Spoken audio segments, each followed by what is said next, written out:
Good morning, students. Myself, Dr. Renu, your SST teacher. Today I am going to teach Geography, first chapter, Resources and Development.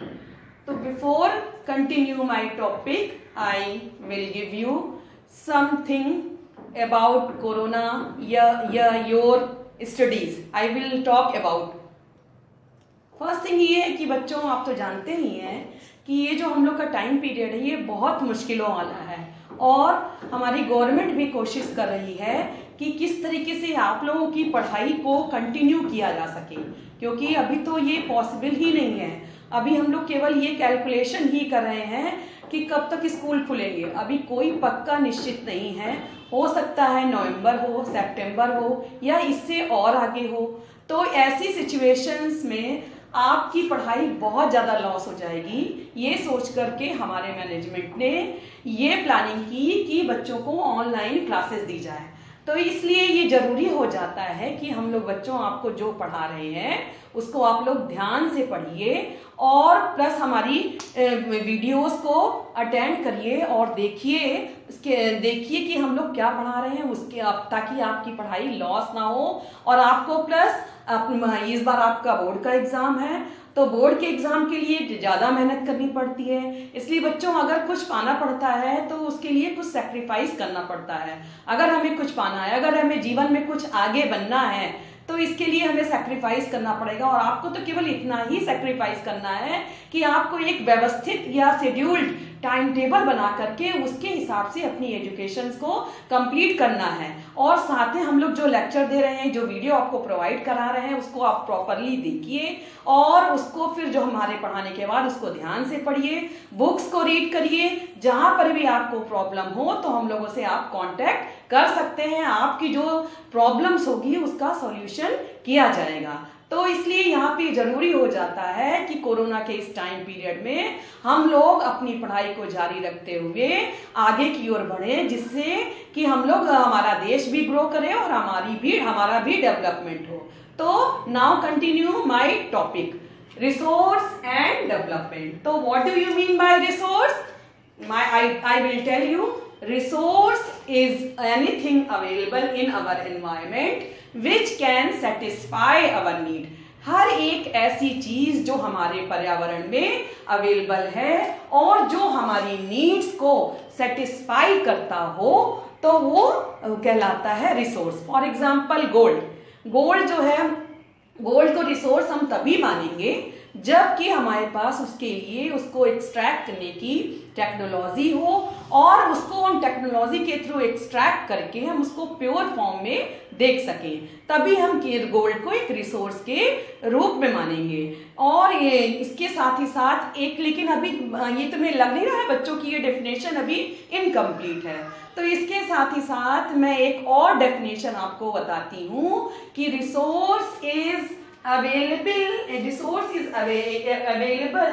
in our environment which can satisfy our needs, or it must be followed these qualities. First, it economically feasible.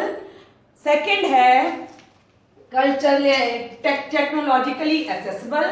Third है culturally acceptable.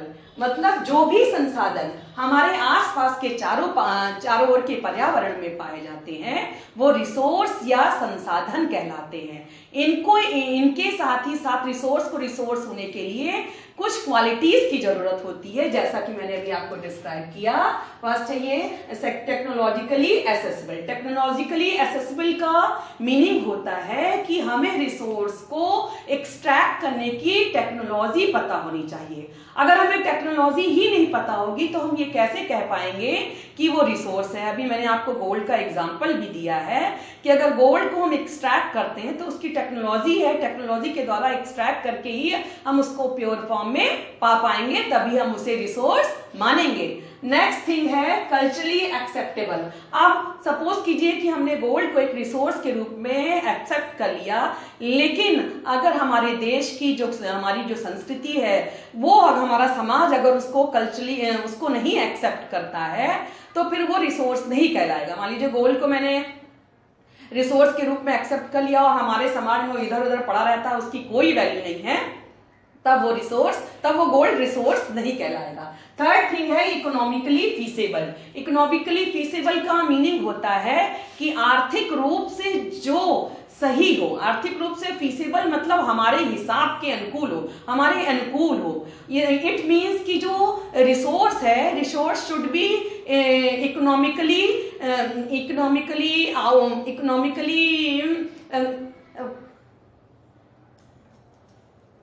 आर्थिक रूप से उनको हमारे हिसाब से होना चाहिए। सपोज कीजिए कि हमने गोल्ड को एक्सट्रैक्ट किया, एक्सट्रैक्ट करने में हमारा जो कॉस्ट आया वो 1,50,00,000 का आया, और लेकिन जब एक्सट्रैक्ट करने के बाद जो हमारे पास गोल्ड आता है वो उसकी जो कॉस्ट हुई वो केवल ओनली 1 करोड़ की हुई। तो इट मीन्स जो हमको लॉस हुआ। इट मीन्स जो इकोनॉमिक आउटपुट और इकोनॉमिक इनपुट में बैलेंस होना चाहिए, उसमें ज्यादा डिफरेंस नहीं होना चाहिए, तभी वो रिसोर्स कहलाएगा। तो इस तरीके से हम ये देखेंगे कि एक रिसोर्स वो होता है जो कि या रिसोर्स या संसाधन वो होता है जो हमारे पर्यावरण में अवेलेबल होता है, जो हमारी नीड्स को सेटिस्फाई करता है। इसके साथ ही साथ रिसोर्स को टेक्नोलॉजिकली एक्सेसिबल होना चाहिए, कल्चरली एक्सेप्टेबल होना चाहिए एंड इकोनॉमिकली फीसेबल होना चाहिए। तो इस तरीके से हम ये देख सकते हैं कि ये रिसोर्स की फुल डेफिनेशन हुई। पूरी तरीके से अब रिसोर्स को परिभाषित किया हम कर सकते हैं कि रिसोर्स क्या है। लेकिन इसके साथ ही साथ एक नया क्वेश्चन यहाँ पुटअप होता है कि हाउ वी गेट रिसोर्सेज, हम रिसोर्सेज को कैसे प्राप्त करते हैं। एज अ ह्यूमन बीइंग हम जो हमारे पास जो फिजिकल एनवायरनमेंट रहता है, हमारा जो फिजिकल एनवायरनमेंट है उससे हम इंटरैक्ट करते हैं, उससे हम इंटरैक्शंस करते हैं। किसके थ्रू इंटरैक्शन करते हैं? टेक्नोलॉजी के थ्रू इंटरैक्शन करते हैं और फिर हम रिसोर्सेज को प्राप्त कर लेते हैं। इसके लिए हम इंस्टीट्यूशंस भी इस्टेब्लिश करते हैं, फॉर एग्जांपल माइनिंग इंस्टीट्यूशंस, और फॉरेस्ट के लिए हम फॉरेस्ट डिपार्टमेंट इस्टेब्लिश करते हैं, जिससे कि हमें नई नई टेक्निक्स के द्वारा हम इन रिसोर्सेज को एक्सट्रैक्ट करके हम उनसे अपना डेवलपमेंट कर सकें, अपने देश का डेवलपमेंट कर सकें। तो now you take the screenshot in your mobile.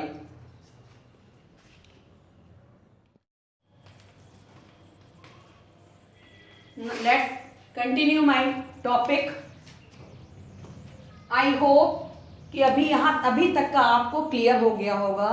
तो फाइनली रिसोर्स की डेफिनेशन इस तरीके से है, everything available in our environment which can be used to satisfy our needs. It must be economically feasible, technologically accessible and culturally acceptable. तो ये हो गई हमारी रिसोर्सेस की डेफिनेशन।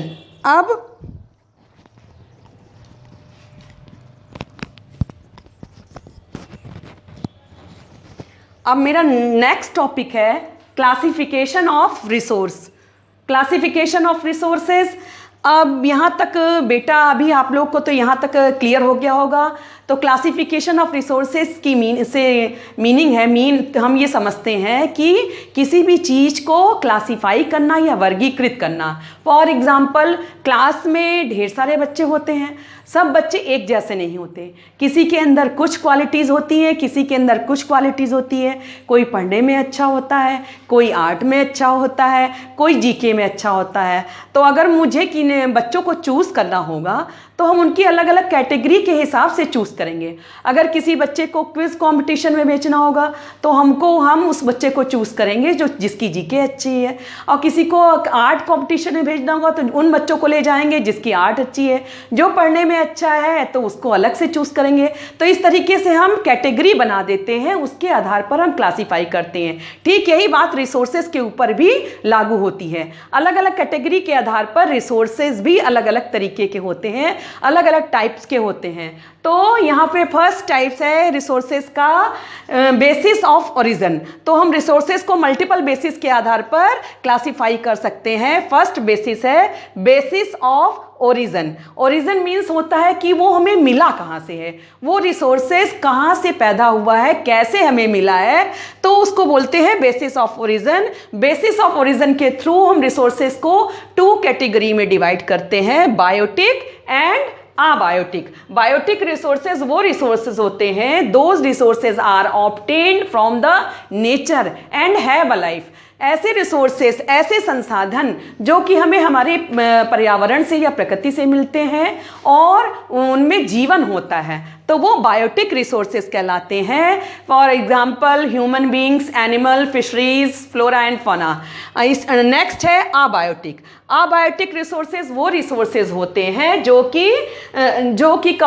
कि नॉन लिविंग थिंग होते हैं। जितने भी नॉन लिविंग थिंग होंगे वो नॉन अबायोटिक रिसोर्सेज कहलाते हैं। जैसे for example metals and rods. बच्चों, ये वो टॉपिक है, बायोटिक और अबायोटिक टर्म्स, ये वो टर्म्स है जिनको कि आप प्रीवियस ईयर की क्लासेस में भी पढ़ चुके हैं, मैंने आपको डिस्क्राइब किया है। इसके साथ ही साथ आप साइंस में भी इन टर्म्स को पढ़ते हैं, तो इसलिए इसको समझना आपके लिए इजी है।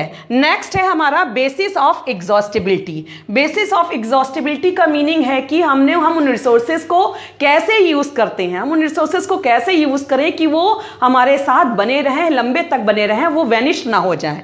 तो बेसिस ऑफ एग्जॉस्टिबिलिटी के थ्रू हम 2 टाइप्स के रिसोर्सेज को हम डिफाइन करते हैं। फर्स्ट है रिन्यूएबल एंड सेकेंड है non renewable resources. Renewable resources उनको बोलते हैं, ऐसे रिसोर्सेज जो कि रीन्यू हो सकते हैं, जिनको कि हम रीचेंज करके उनका फिर से यूज कर सकते हैं, तो वो नॉन रिन्यूएबल रिसोर्सेज कहलाते हैं। फॉर एग्जाम्पल वाटर हम लोग देखते हैं कि हम लोग बहुत सारा जो हम लोग का वेस्टेज पानी होता है वो बह करके कहाँ जाता है, रिवर्स में जाता है, रिवर से सी से फिर ओशन में जाता है, फिर ओशन से फिर इवेपोरेशन और कंडेंसेशन के थ्रू होकर के वो फिर बारिश से के रूप में फिर हमारे पास आ जाता है। तो इस तरीके से हम ये पाएंगे कि वाटर जो है वो एक रिन्यूएबल रिसोर्सेज है जिसको कि हम उसका फिर से रीयूज कर सकते हैं। नेक्स्ट है नॉन रिन्यूएबल रिसोर्सेज।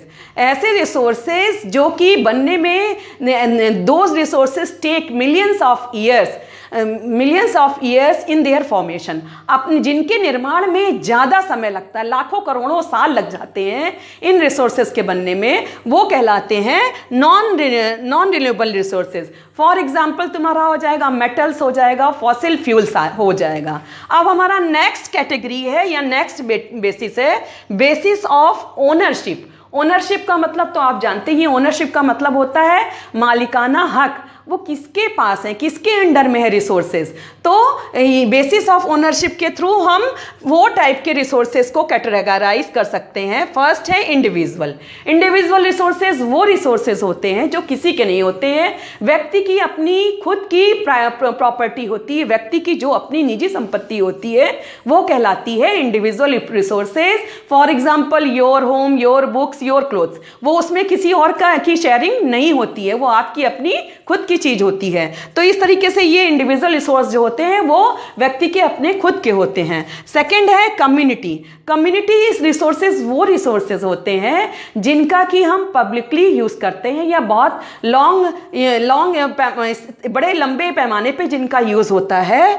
तो like park, museum, theatres, schools, ये सब क्या है, ये कम्युनिटी रिसोर्सेज हैं। नेक्स्ट है हमारा नेशनल रिसोर्सेज। नेशनल रिसोर्सेज या राष्ट्रीय संसाधन। राष्ट्रीय संसाधन जो है वो किसी एक देश की संपत्ति होते हैं और इसी ये उस देश का कि कोई भी जो भी प्रॉपर्टी है पूरा उसका रिसोर्सेज वो नेशनल रिसोर्सेज कहलाता है। फॉर एग्जाम्पल ये देखिए, जैसे कि ये इंडिया है,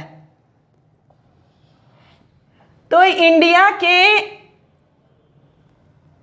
इंडिया की जितनी भी टेरिटरीज हैं, जितने भी स्टेट्स हैं, ये सारे क्या हो गए, ये इंडिया के रिसोर्स कहलाएंगे, खुद के रिसोर्स कहलाएंगे, नेशनल रिसोर्सेज कहलाएंगे। अब है नेक्स्ट है international resources. International resources means अंतरराष्ट्रीय संसाधन। अंतरराष्ट्रीय संसाधन या इंटरनेशनल रिसोर्सेज वो रिसोर्सेज होते हैं जिनमें कई देशों का या अंतरराष्ट्रीय स्तर पर सबका अपना अपना हक होता है। अंतरराष्ट्रीय रिसोर्सेज ही इंटरनेशनल रिसोर्सेज कहलाते हैं। फॉर एग्जाम्पल, ये सपोज कीजिए कि ये 12 यहाँ से इंडिया की जो ये बॉर्डर लाइन है, यहाँ से 12 नॉटिकल माइल तक का एरिया जो होता है वो कहलाता है एक्सक्लूसिव जोन। एक्सक्लूसिव जोन ये पूरा इंडिया में ही आएगा। अब एक्सक्लूसिव जोन से आगे जो भी 200 nautical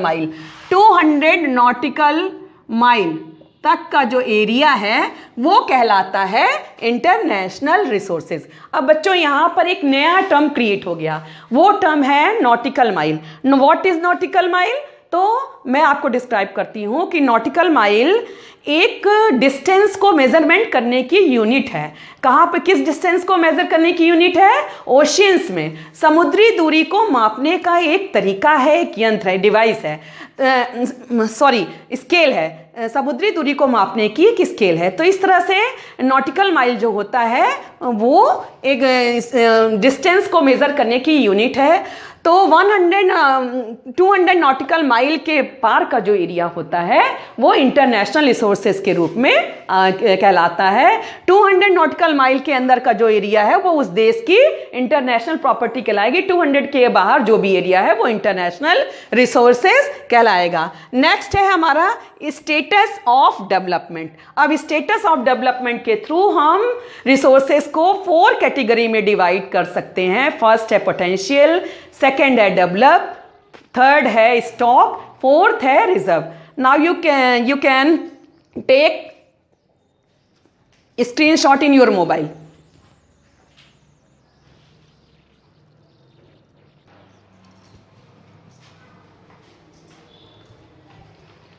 so start my topic.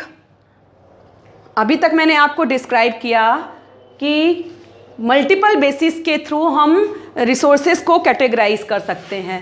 First मैंने बताया था आपको on the basis of origin, second बताया था on the basis of exhaustibility on the basis of exhaustibility के थ्रू 2 टाइप के रिसोर्स थे, रिन्यूएबल और नॉन रिन्यूएबल। और थर्ड था on the basis of ownership के थ्रू थे। फर्स्ट था इंडिविजुअल, सेकंड था कम्युनिटी, थर्ड था नेशनल, फोर्थ था इंटरनेशनल। अब हमारा फोर्थ जो कैटेगराइजेशन है वो है on the basis of status of development. इसके थ्रू हम रिसोर्सेज को 4 पार्ट में डिवाइड कर सकते हैं। फर्स्ट है पोटेंशियल, सेकंड है डेवलप, थर्ड है स्टॉक एंड फोर्थ है रिजर्व्स। तो फर्स्ट है पोटेंशियल। अब पोटेंशियल रिसोर्सेज क्या होते हैं? पोटेंशियल का अर्थ ही है संभाव्य या संभावना।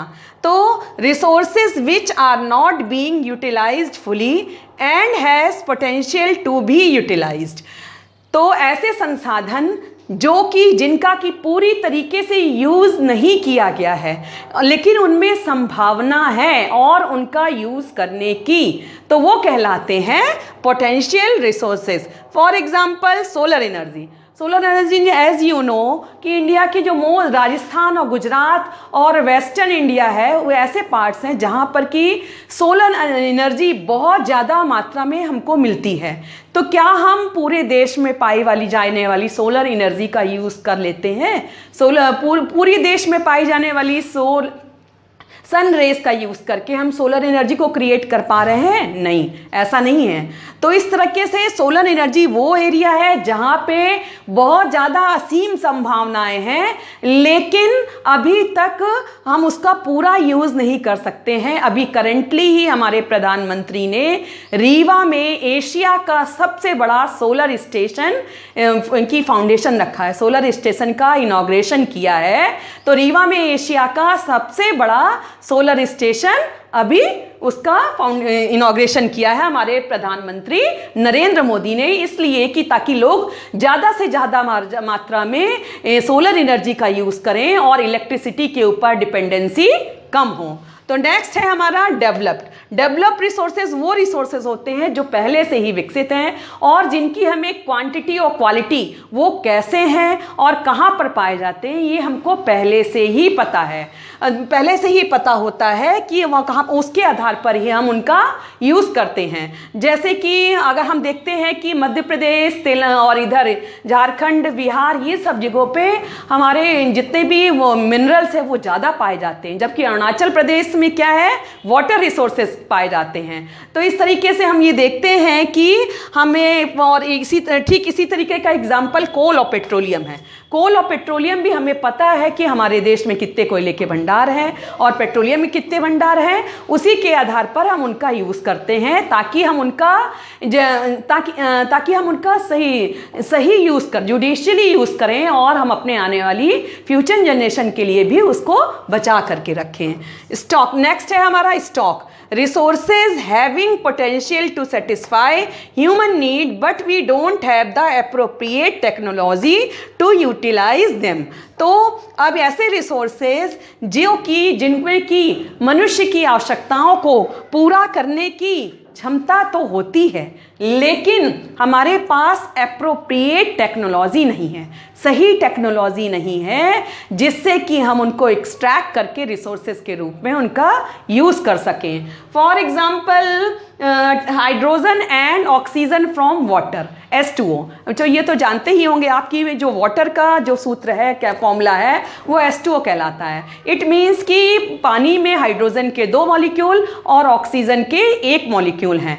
तो हमारे पास अभी तक ऐसी कोई टेक्नोलॉजी नहीं है जिससे हम पानी से या वाटर से हाइड्रोजन के 2 अणुओं और ऑक्सीजन के 1 अणुओं को निकालना सीख जाएं। और अगर ऐसी टेक्नोलॉजी होगी भी तो ये बहुत कॉस्टली होगी, ये इकोनॉमिकली फीजेबल नहीं होगी सबके लिए, ताकि सब लोग उसका यूज़ नहीं कर पाएंगे। तो अब ऐसे रिसोर्सेज नहीं कहलाते हैं। तो इसलिए स्टॉक वो रिसोर्स हैं जिनको एक्सट्रैक्ट करने की हमें टेक्नोलॉजी नहीं पता है। नेक्स्ट रिसोर्स है हमारा reserves, those resources which technically know how is known to us but are not under the use reserve for future use. ऐसे रिसोर्सेज, ऐसे संसाधन जिनकी टेक्निक, जिनको एक्सट्रैक्ट करने की टेक्निक तो हमें पता है लेकिन हम उनको यूज़ नहीं कर रहे हैं। क्यों नहीं यूज़ कर रहे हैं? हम उनको बचा करके रख रहे हैं। क्यों बचा करके रख रहे हैं? हम लोग घर में हैं। इसका एक एग्जाम्पल है जिससे कि आपको ये पूरी तरह क्लियर हो जाएगा।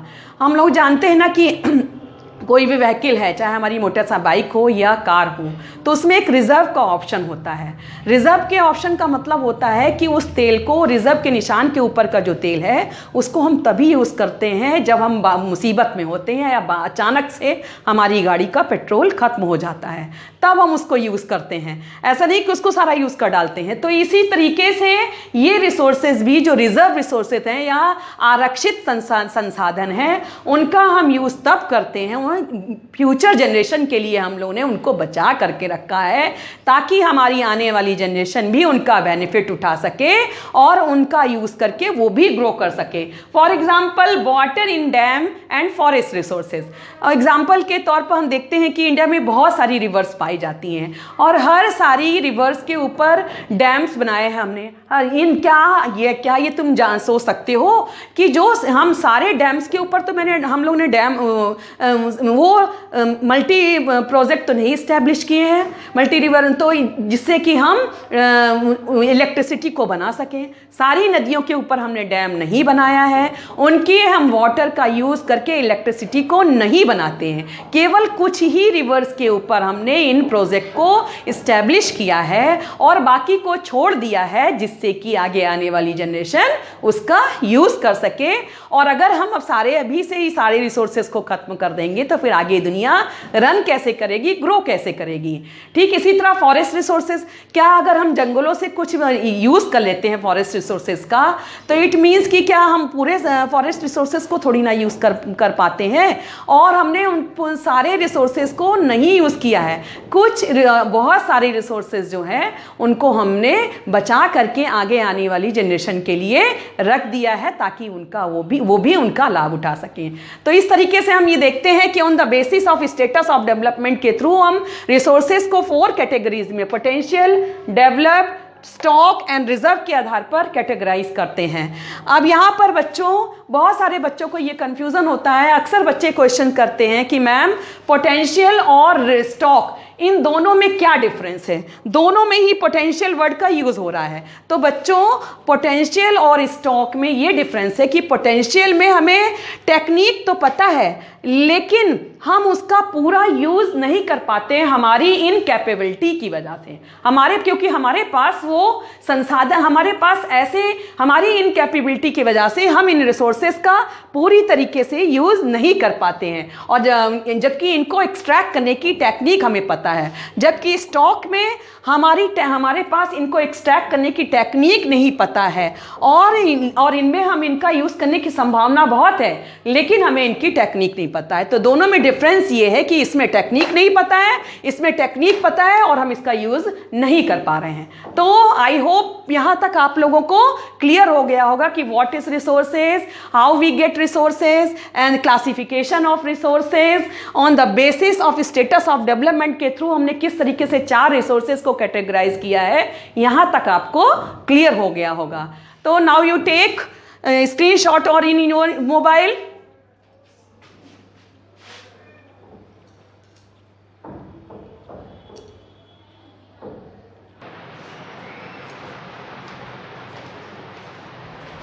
Let's continue the topic. Development of resources. अभी तक मैंने आप लोगों को रिसोर्सेज के बाद डेफिनेशन बताई, रिसोर्सेज को हम कैसे प्राप्त करते हैं, और टाइप्स ऑफ रिसोर्सेज बताया, उनको क्लासिफिकेशन, उसका क्लासीफाई कैसे किया जाता है। अब हमारा नेक्स्ट टॉपिक है डेवलपमेंट ऑफ रिसोर्सेज। इन संसाधनों का विकास कैसे किया जाता है और इसकी क्या ज़रूरत है कि हम इन संसाधनों का विकास करें। What are the various needs for the development of resources. इन संसाधनों का विकास करने की जो बहुत ज़रूरत है वो क्यों है? ये माना जाता है कि रिसोर्सेज, ऐसा बिलीव किया जाता है, it was believe that resources are the free gift of nature. Resources या संसाधन जो हैं ये प्रकृति का एक अमूल्य उपहार है, एक फ्री गिफ्ट हैं जो हमको दिए गए हैं, लेकिन हम लोग उनका हम जुडिशियल यूज़ नहीं करते हैं, और इनडिस्क्रिमिनेट यूज़ की वजह से हमारे पास कई तरीके की प्रॉब्लम्स क्रिएट हो जाती हैं। फर्स्ट है accumulation of resources, depletion of resources for satisfying the greed of a few individuals. मतलब कि कुछ लोगों के लालच को पूरा करने के लिए कारण हमारे पास क्या हो जाता है? संसाधनों की कमी हो जाती है। कैसे कमी हो जाती है? अब जो पावरफुल लोग हैं, जिनके पास पावर है, वो क्या करते हैं? वो रिसोर्सेज का ज़्यादा से ज़्यादा यूज़ करते हैं, और जो गरीब है वो रिसोर्सेज का सही यूज़ नहीं कर पाता है, जिसकी वजह से रिसोर्सेज में कमी आ जाती है। सेकेंड है accumulation of resources in few hands which in turn divided the society into 2 segments, haves and have not, और रिच और पुअर। एक्यूमुलेशन ऑफ रिसोर्सेज मतलब कि जो संसाधनों का कुछ हाथों में रहना, जैसे कि जो अभी मैंने डिस्क्राइब किया, जो पावरफुल लोग होते हैं उनके पास वो संसाधन, पावर होने की वजह से वो संसाधनों को ज़्यादा यूज़ कर पाते हैं, और इसकी वजह से क्या होता है कि उसने समाज को 2 भागों में या 2 सेगमेंट्स में डिवाइड कर दिया है, हैव और have not. It means rich और पुअर, जिनके एक कैटेगरी ऐसी है जिनके पास है, और एक ऐसी कैटेगरी जिनके पास नहीं है, अर्थात गरीब और अमीर। थर्ड प्रॉब्लम है indiscriminate exploitation of resources has led to a global ecological crisis। मतलब कि संसाधनों का सही ढंग से यूज़ ना होने की वजह से क्या होता है?